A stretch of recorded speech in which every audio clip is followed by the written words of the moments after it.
your body was just, you were training so hard, your body was just breaking down? Yeah, I was doing silly things like I wasn't aware of. And that's why like now at my gym, I make sure my fighters don't do that. Like I was not eating enough calories for sure. Like below you're supposed to eat 45 calories per lean muscle mass now to make sure you don't hit REDS, which is relative energy deficit syndrome. Mm-hmm. And I definitely was below that.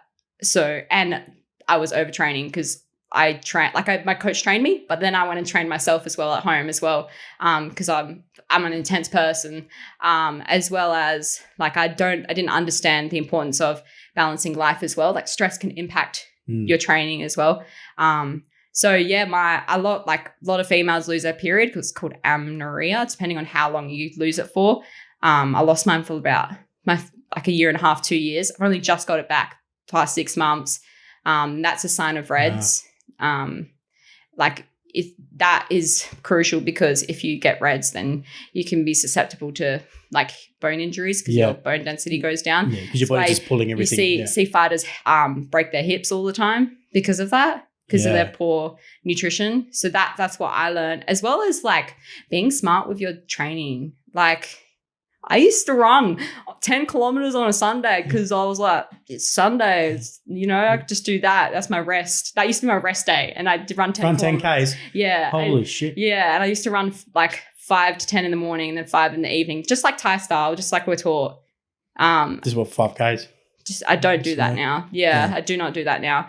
It's just, we're not training to be like marathon runners. We're training to be fighters.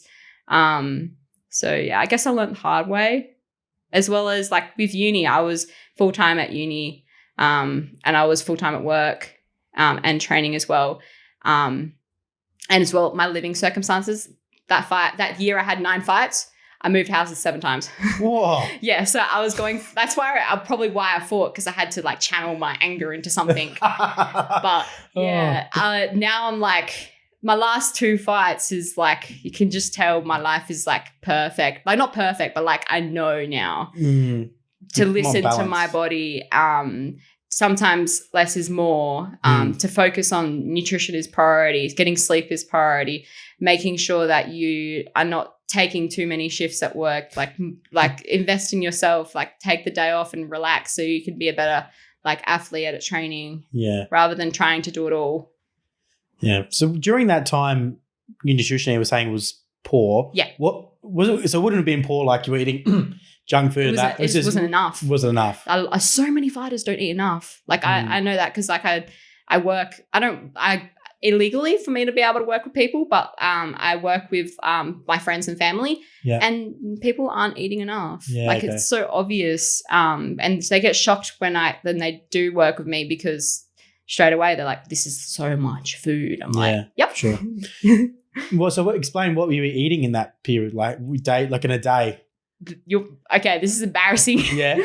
Okay, so my breakfast was like a little pear, a little Pro yogurt.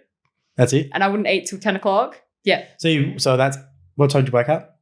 Probably around 6 and I trained and I just didn't eat till 10. Far out. Yeah. And then my lunch would be salad and chicken. Wow. No carbs. And then before training, I would have like a little bowl of oats, but it was literally 1/4 cup of oats. And that was it? Yeah. With like banana and honey. And that was it. And then after training, I would have like a steak and salad. I had no idea. I was like 18. Yeah. Yeah. I had no idea. And I'm so shocked that my body was able to train as hard as it did. Yeah. I noticed that's a decent period as well, like a year. Yeah, I noticed because I got a nutritionist called the Elite Fight Nutritionist, Sarah. She did my nutrition for my last fight and the fight before that. Yeah, and that was my first 9 fights. I didn't cut weight. I just fought at what I walked around at. Really? Yeah, I walked around at 54, 55, and I just fought at that. So there was no weight cutting. No. And I was tiny, I was so tiny, looked like a little 12-year-old. But I still fought so strong, which was, I don't know how I did it. But yeah, my first, I never got tired either. My first fight camp with a nutritionist. Yeah. I felt like I still feel it. Like I felt like I was on steroids. I felt so strong. I could go on for ages. I felt all my muscles fill out and it was like amazing. And like the the weight cut was easy because I was still eating more food than I ever had. Yeah. It was pretty cool, like the difference. That's incredible. Yeah. So that was what you did before that kind of diet. Mm-hmm. And then what would you eat like on a day, like a normal training day today? Now, yeah. A lot. A lot I have seven meals, and I try and split up. So split them all up evenly, as well as like periodizing when I have carbohydrates as well.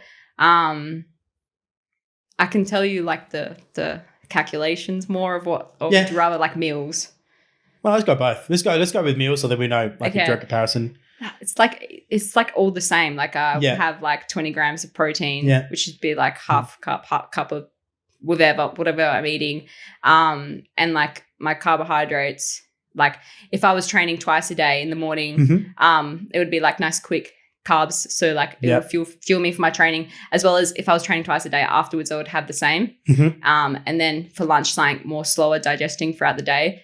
And then before training in the evening, something nice and quick as well. And then after training, I used to think that you need heaps of like carbs, but you only need like 1-to-1 ratio. So like 30 to 30, because you can just fuel yourself back in the morning anyway. If you're wanting to lose weight, don't take this professional advice. It's just me learning. Experimenting with yourself. Yeah, but I eat a lot more. I guess, for example, we'll go through a day where I train twice a day.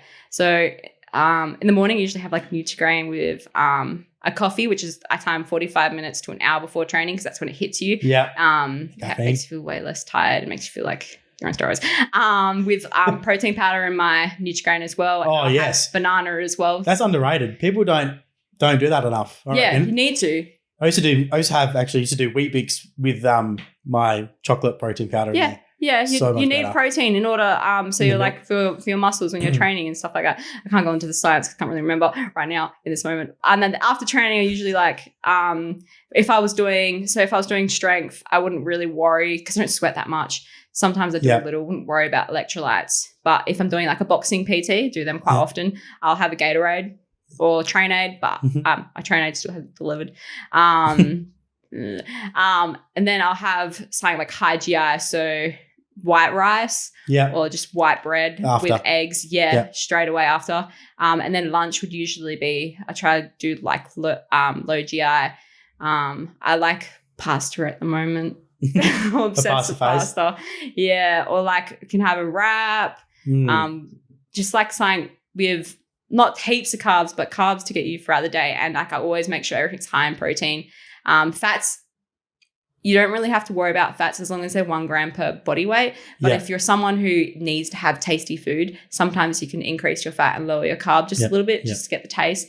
But too many people just don't eat carbs and it annoys me. And then before training, I can have cereal or like raisin toast, just something that's yum. Because like by that time of the day, I can't be bothered eating. You've eaten so much already? Yeah. And it's just like so much effort. And then just before training, like half an hour, 45 minutes, so much food. Before I usually have like honey or dates or like apricots, something like that I can quickly, or like corn fins with honey, but that's like an hour and a half. Otherwise I feel sick at training. Yeah, so you could try to keep an hour it's and a half. really important timing when you eat food and figuring out what works for you. Exactly, because everyone's different, especially like some days I treat myself and have like Nutella and banana and stuff like that to keep me going. And then after training, because I finish training at 9 o'clock at night, so by the time I get home it's like 9:20. It's really horrible. So I usually have like anything heated up in the microwave. So I usually make like a bulk stir fry or like anything that's so easy with like rice. Like it's usually turkey mince or lean beef mince or like what are these little mixed beans? Yeah, I love using those because they're cheap because I'm stingy. And just being careful with the what vegetables you use before you go to sleep as well, because if you like use roast like vegetables that you roast up, they can keep like the digestion in your stomach like hell bloated and you can't sleep. So I usually try and have fresh salad. Yeah. So if I want to have like for dinner at 8 o'clock, roasting sweet potato or pumpkin. Like after you train though, like your body's freaking out about so many different things. I just try to keep it That's a good simple. point. Yeah. Yeah, and like low volume as well. That's why I have like 30 to 40 grams of carbs because I just like I can't sleep if I'm having a big meal before bed. And then so you go to bed around what 10:30, 11? Oh yeah, if I'm not scrolling on Instagram. And then the next morning, what time are you up again? Usually 6 or 7. I usually just like try and keep the same routine. Yeah. So like even if I have the day off, I'll try and get up at that time. But I like to some days if I'm training in the morning, not eat carbs to practice what is it called? Carbohydrate utilization. So sometimes your body can be able to train without it. So I wouldn't do that before strength training. I wouldn't do it before a boxing PT where I need to concentrate. I just do it before like a light run or something. Oh, really? Or if I'm doing like training by myself on the bag. I've done a bit of experimenting with that. I do a bit of intermittent fasting. Yeah. I do usually Mondays, Saturdays and Sundays I just do whatever. But Monday to Saturday I usually have like I'll do both my workouts, which I do 2 workouts in the morning. And then I'll eat from 12 to about 8 in the day. So I do like this morning, did 6 a.m. Muay Thai class and then did my weights at 8:30. How do you train without food? Just coffee. It's like, geez, yeah, but it's like Bryony before she understood. Yeah.